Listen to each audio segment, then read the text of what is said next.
آپ اور ہم صرف بنا دیکھے جنت کا تصور کر سکتے ہیں علماء کی زبانی سن کر یا قرآن و حدیث پڑھ کر، لیکن اصل جنت کیا ہے وہ مرنے کے بعد جب ملے گی تب پتہ چلے گا کہ اصل جنت یہ ہے۔ جنت بڑی خوبصورت چیز اللہ نے بنائی ہے۔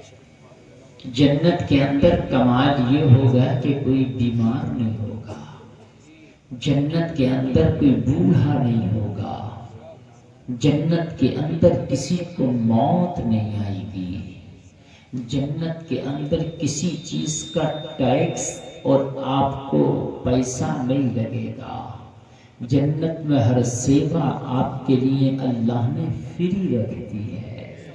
اور جنت کے کمال ایسے ہیں کہ وہاں پر جو چیز چاہو استعمال کرو، لیکن کبھی ختم نہیں ہوگی۔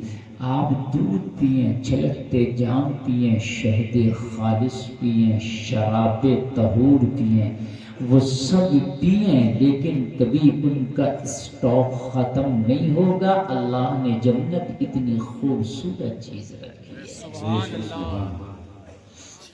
نوجوانوں کبھی جنت کے بارے میں بھی سوچا کرو یا اللہ تیری جنت کتنی خوبصورت ہوگی کہ جس کا ذکر قرآن میں جگہ جگہ آیا ہے، کہ جس کا ذکر حدیث میں جگہ جگہ آیا ہے، وہ کتنی خوبصورت ہوگی اور وہ کتنی اچھی ہوگی۔ لیکن نوجوانوں وہ ملے گی ایسے نہیں کہ نماز کے وقت چوراہے پہ کھڑے ہیں، وہ ملے گی ایسے نہیں کہ جھوٹ بول رہے ہیں، وہ ملے گی ایسی نہیں کہ شادیوں میں ڈی جے بجا رہے ہیں، وہ ملے گی ایسی نہیں کہ بے پردہ عورتوں کو تک رہے ہیں، وہ ملے گی ایسی نہیں کہ حرام کاریاں کر رہے ہیں، وہ ایسے نہیں ملے گی والدین کو ستا رہے ہیں، وہ ایسے نہیں ملے گی کہ قرآن و حدیث کے خلاف جا رہے ہیں۔ وہ اگر چاہتے ہو کہ تمہیں ملے تو پھر اہدنا الصراط المستقیم اپنی زندگی کے میپ میں تلاش کرنا ہوگا، اور جب زندگی کے میپ میں اہدنا الصراط المستقیم آ جائے تو اسی پر چلنا ہوگا، اور جب وہ راستہ جو اہدنا الصراط المستقیم ہے اس کا ایک سرا تیری دنیا کی زندگی سے شروع ہوتا ہے اور اس کا دوسرا سرا جنت میں جا کے ختم ہوتا ہے۔ یہ ہے تمہاری زندگی کی حقیقت۔ اہدنا الصراط المستقیم یہاں سے شروع ہوا، جنت میں جا کے ختم ہوا۔ اور ان راستے کو لوگ چل بھی گئے ہیں، تم نئے نہیں چل رہے ہو، بلکہ ان پر چلے بھی ہیں۔ غوث اعظم چلے، خواجہ اجمیر چلے، نظام الدین دہلی چلے، پاک پٹن کے فرید الدین چلے ہیں، بریلی کے احمد رضا خان چلے ہیں، دنیا کے سچے مسلمان چلے ہیں۔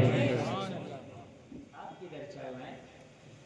زندگی کے میپ کو دیکھیں کدھر جا رہا ہے۔ نماز کے ٹائم مسجد خالی، پورے ہفتہ میں مسجد خالی، صرف جمعہ میں بھر گئی، تو کدھر جا رہے ہیں؟ یہ زندگی کا میپ جنت کی طرف تو لگا نہیں ہے، کیونکہ جنت کا یہ راستہ ہی نہیں جو ہم نے چنا ہے۔ اور وہ جو میپ لگتا ہے نا وہ راستہ جنت میں پہنچتا ہے، تو ایک جگہ آتی ہے پل صراط۔ کیا آتی ہے؟ پل صراط۔ پل صراط، وہاں سے ہو کے بھی گزرنا۔ لیکن کون گزرے گا؟ وہی گزرے گا جس کی زندگی کے میپ میں اہدنا الصراط المستقیم چل رہا ہے۔ یہ کان کھول کر کے سن لیں، اس کے علاوہ چاہو کہ گزر جائیں تو نہیں گزر سکتے، اس لیے کہ اہدنا الصراط المستقیم ہی وہ راستہ ہے جو تجھے جنت کی طرف لے کر کے جائے گا۔ اس کے علاوہ نہیں، اس کے علاوہ اگر تم چاہو تو مر جاؤ گھٹ گھٹ کے، لیکن نہیں جا سکتے۔ بڑا سخت منظر ہے جلسے میں آنے والے مسلمانوں، بڑا سخت منظر ہے مرنے کے بعد کا۔ جب قبر سے ہو کے سفر شروع ہوتا ہے اور جب یہ پل صراط سے گزرتا ہے نا تو اس وقت صرف اگر کام آتا ہے تو عمل کا اگر توشہ تیرے پاس ہے تو کام آتا ہے ورنہ کام نہیں آتا۔ شادی جنتی عمل، اب جنتی عمل کو ہم نے کیسا جہنمی عمل کر دیا یہ آپ مجھ سے زیادہ جانتے ہیں۔ عمل جنتی ہے، عمل جنتی ہے، لیکن ہم نے کیا کر دیا کہ شادی کو جب ہم خرافات کے دائرے میں لائے تو اصل شادی تو بہت دور رہ گئی، خرافات ایک سے ایک بڑھ کے ہو گئی۔ شادی میں جتنی چیزیں آج میرے مسلمانوں نے شامل کر دی ہے اس کا نکاح سے کوئی تعلق نہ تھا، نہ کوئی بھی تعلق۔ اتنے لمبے چوڑے کھانے، اتنے لمبے خرچے، شادی کے نام پر حوصلے بازیاں، پھر ڈانس، ناچ، گانے، تماشے، باجے گاجے، عورتوں کا بے پردہ اکٹھا ہو کر آنا، مرد اور عورتوں کا اختلاط، یہ سب شادی میں کہیں سے کہیں تک ہے ہی نہیں، ملتا ہی نہیں۔ آپ جب شادی کا ارادہ کرتے ہیں تو ایک بار یہ بھی دل میں سوچا کرو کہ شادی سنت رسول کے دائرے میں رہ کر کے کی جائے گی۔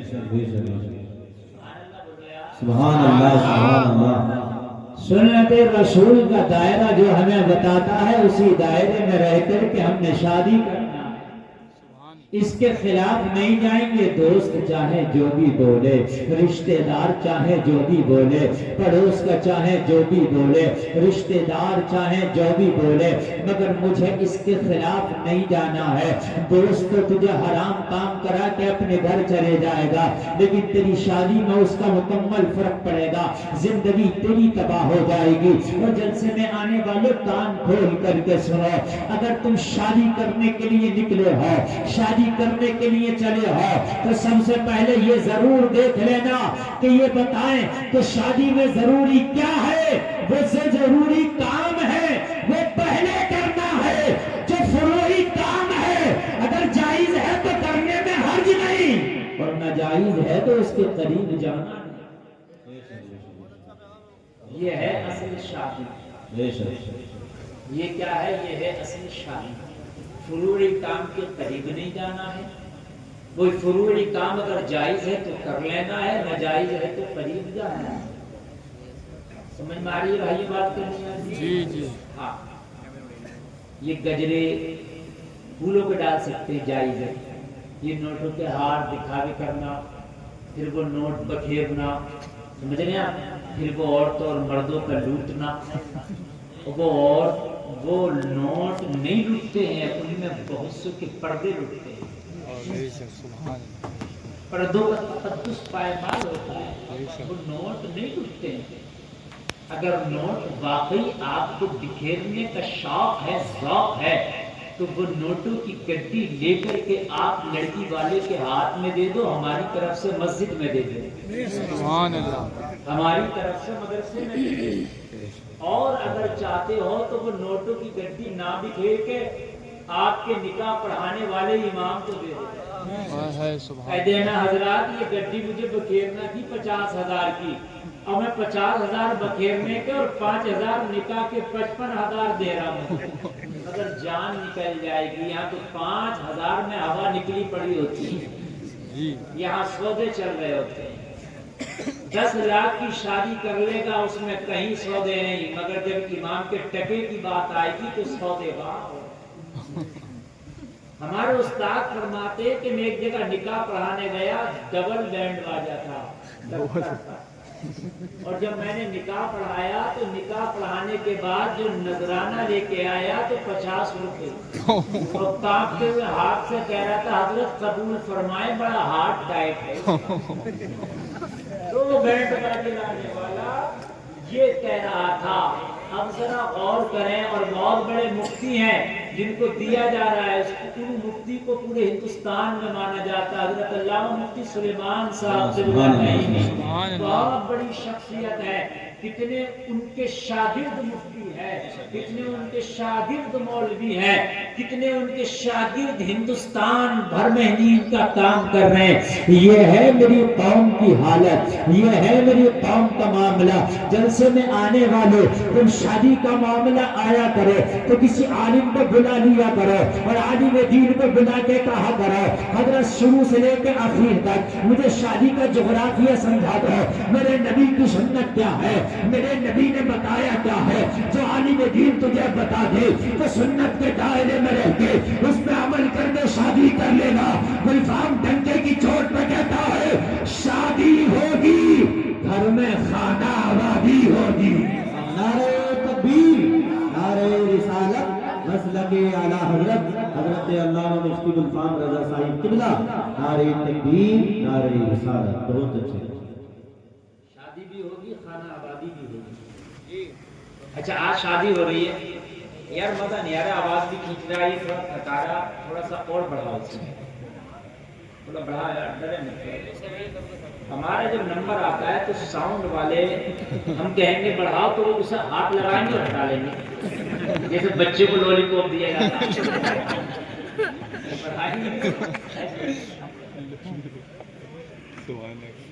اب آپ سنیں، اچھا لگ رہا ہے آپ کو؟ جی جی ماشاءاللہ بہت اچھا سن بھی رہے ہیں. دیکھو رات کا 1 بج گیا لیکن آپ کی سماعتیں بوڑھی نہیں ہیں، یہ اچھے لوگوں کی پہچان ہے. جی بے شک سبحان اللہ. شادی جو کی جاتی ہے وہ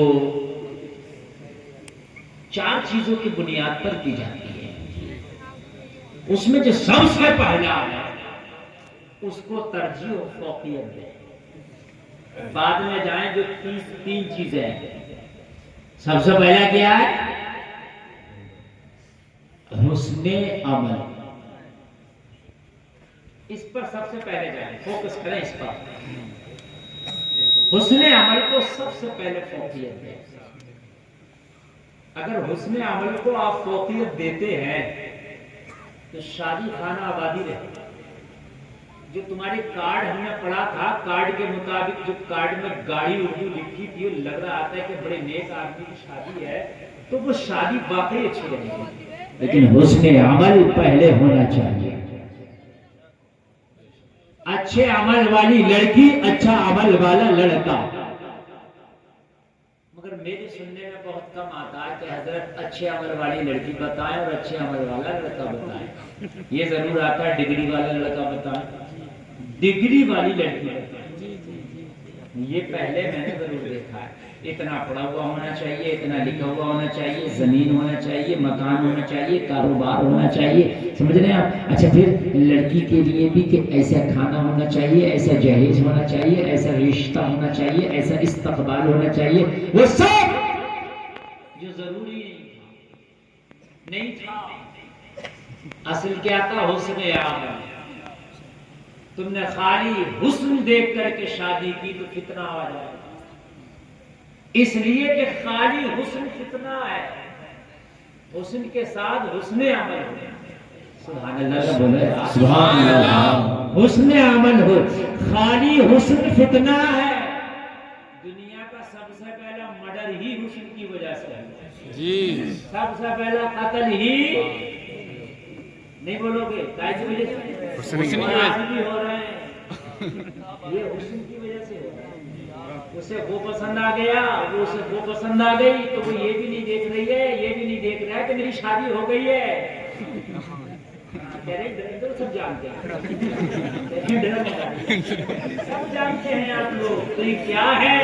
یہ خالی حسن کا فتنہ ہے. یہ خالی حسن کا فتنہ ہے.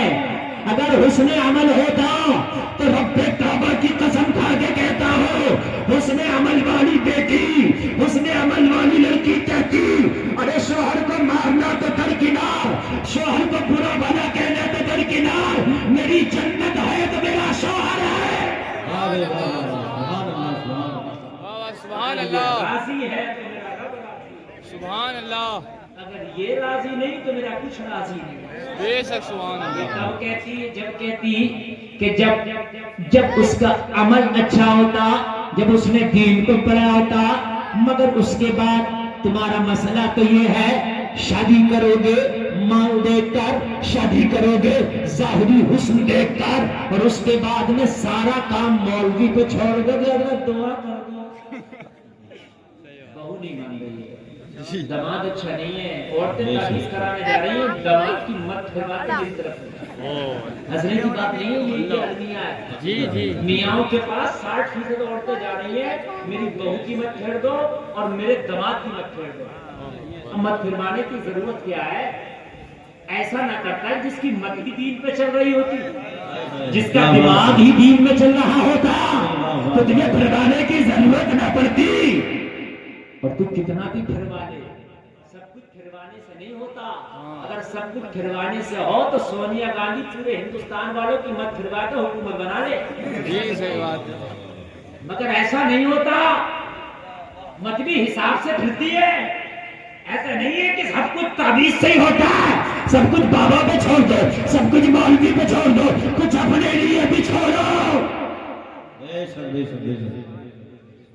ایک نسخہ بتا رہا ہوں، آدمی بچوں کا ہو گیا، بیٹی بیٹے کا ہو گیا، نماز یاد نہیں ہے، بیوی بن گئی، ماں بن گئی، دادی بھی بن گئی، پاکی ناپاکی کے مسئلے یاد نہیں. اگر آپ کو یقین نہ آئے تو جاؤ میری بات کا آپ ایک عالم کو لینا اور آپ پورے گاؤں کا جائزہ لینا، 90% عورتوں کو پاکی ناپاکی کا مسئلہ یاد ہی نہیں. بے شک. میری بات غلط تو نہیں؟ بات کیا ہے؟ بہت سی تو یہ کرتی ہے واشنگ مشین میں ناپاک کپڑا بھی ڈال دیا، پانی بھی ڈال دیا، سب کو گھما کے دھل دیا، جو پاک تھا وہ بھی ناپاک ہو گیا، کیونکہ انہیں پتہ ہی نہیں ہے کہ پاکی کیا ہے اور ناپاکی کیا ہے. اچھا، اس کے بعد میں بہت سی کو یہ کہتے میں نے سنا ہے کہ دودھ پیتے بچے کا پیشاب چھینٹا دے لو، ہاتھ مار لو، پاک ہے. بچہ دودھ پیتا ہو یا کھانا کھاتا ہو، رزق کھاتا ہو، کچھ بھی کرتا ہو، بچے کا پیشاب ہو، بڑے کا پیشاب پیشاب ہے. بات سمجھ میں آ رہی ہے کہ نہیں آ رہی ہے؟ کیا تم اگر دودھ پی لو کھانا نہ کھاؤ تو کیا تمہارا پیشاب پاک ہو جائے گا؟ ایسے دودھ پیتا بچہ، پیشاب تو پیشاب ہے، پتہ ہی نہیں ہے. ہونا تو یہ چاہیے تھا کہ ماں بعد میں بنتی، شادی بعد میں ہوتی، پاکی ناپاکی کا مسئلہ پہلے یاد ہوتا. بہت اچھا پیغام. میرے عزیزو یاد نہیں ہے پاکی ناپاکی کا مسئلہ. اور شادی سے پہلے تو پاکی ناپاکی کا مسئلہ 100% یاد ہونا چاہیے. یہ مسائل اب زیادہ آئیں گے کیونکہ اولاد پیدا ہوگی تب بھی پاکی ناپاکی کے معاملات آئیں گے. میاں بیوی جب ایک جگہ رہیں گے تو پاکی ناپاکی کے معاملات آئیں گے. تو کسے معلوم ہوگا؟ یہ رمضان کو معلوم نہیں ہوگا، یہ عبداللہ کو معلوم ہوگا.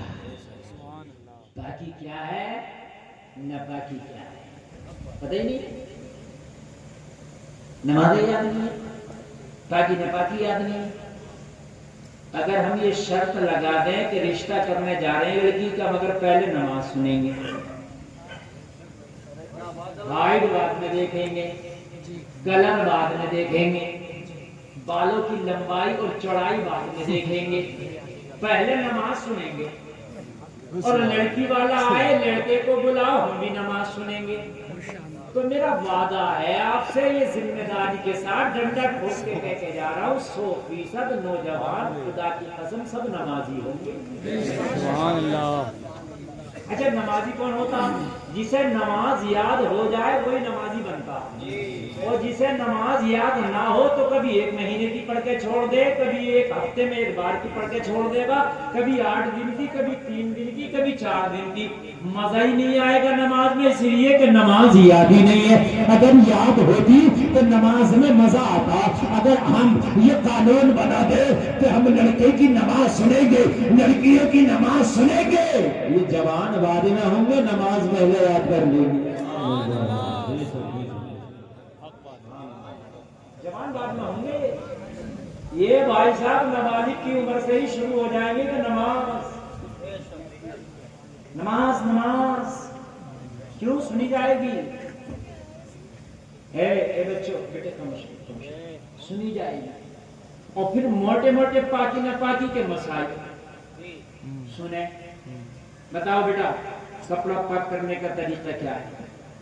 اب اگر یہ سارے معاملات سے لڑکا لڑکی گزر جائیں تو تھوڑا کالا بھی ہو چلے گا، کلر ڈم بھی ہو چلے گا، اس لیے کہ تمہاری نظر میں کالا بدصورت یا کم صورت سمجھا جاتا ہے، لیکن آپ کو پتا نہیں حضرت بلال اللہ کی نظر میں بڑے محبوب ہیں۔